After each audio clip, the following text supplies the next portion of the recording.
Ham on Rye is Charles Bukowski's semi-autobiographical exploration of his early life, written with his signature raw and unfiltered style.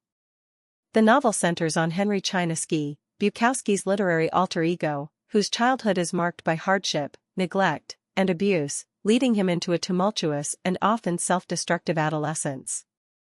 Bukowski uses Henry's life as a lens through which to examine the broader themes of alienation, emotional trauma, and the failures of societal institutions, all against the grim backdrop of 1930s and 1940s America, during the Great Depression and its aftermath.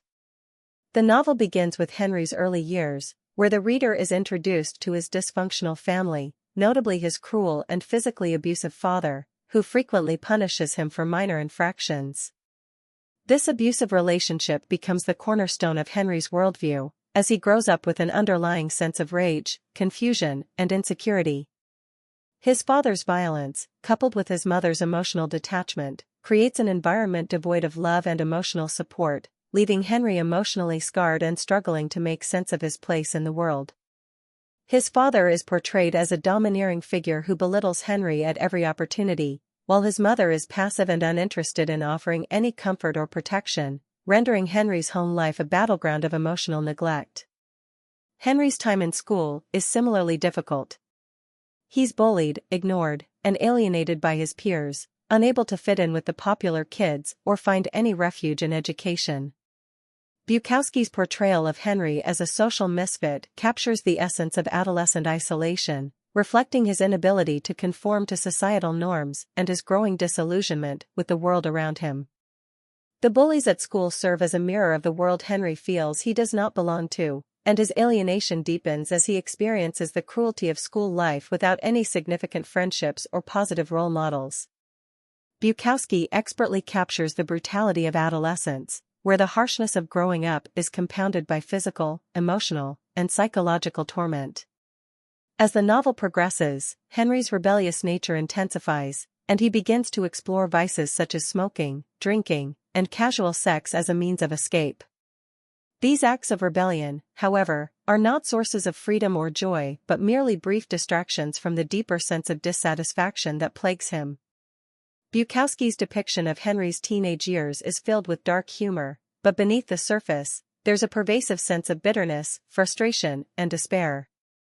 It's clear that Henry's behaviors are not driven by mere youthful rebellion but by an inner turmoil and an overwhelming desire to numb the pain he feels from his traumatic upbringing. The novel also delves into Henry's relationship with his classmates, where his failure to connect with others is evident.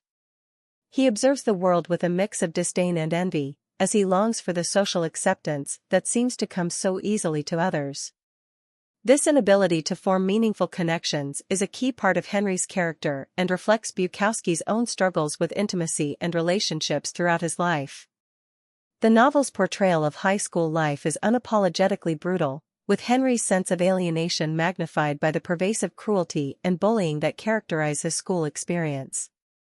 Bukowski's writing style in Ham on Rye is as unflinching as the subject matter, employing a minimalist, direct approach that strips away any pretense or artifice. The language is spare and blunt, often with a gritty realism that captures the rawness of Henry's emotions and experiences. The novel's structure is fragmented, mirroring Henry's fractured sense of self and his chaotic, turbulent life. The episodic nature of the narrative allows Bukowski to explore different stages of Henry's life without adhering to a strict chronological timeline. This style enhances the sense of disconnection that pervades Henry's world, and the sporadic flashbacks to his early years highlight the emotional scars that continue to haunt him into adulthood. As Henry matures, the novel shifts from his tumultuous childhood to his troubled adolescence, where he begins to explore his sexuality and further succumb to alcohol and other vices as coping mechanisms. His sexual encounters, while initially portrayed as a means of asserting his independence and gaining control over his life, ultimately prove to be shallow and unfulfilling. Bukowski uses these experiences to highlight the emptiness that Henry feels inside, despite his outward acts of defiance. His relationships with women are brief and transactional, revealing his inability to connect emotionally and his struggle with intimacy. Throughout Ham on Rye, Bukowski's exploration of youth and rebellion is framed by a larger existential question: what does it mean to truly live, to find meaning, and to reconcile the chaos of one's past with the expectations of adulthood? Henry's experience is one of perpetual dissatisfaction, as he searches for ways to escape the suffocating confines of his upbringing and the world that seems indifferent to his pain. In this sense, the novel is not just about a troubled childhood but about the quest for identity and purpose in a world that offers little in terms of guidance or solace. The novel's conclusion offers no easy answers. As Henry moves toward adulthood, he is left grappling with the weight of his past and the difficulty of forging any meaningful connections with the world around him. Bukowski never offers a sense of redemption or resolution, and the novel ends on a note of bleakness, reflecting the ongoing struggle to come to terms with one's history and find a way forward. The lasting impact of Hem on Rye lies in its unflinching portrayal of alienation, trauma, and identity, leaving readers with a visceral understanding of the emotional toll that childhood abuse, neglect, and social isolation can have on an individual. It is a novel that challenges readers to confront uncomfortable truths about the human condition, making it one of Bukowski's most powerful and enduring works.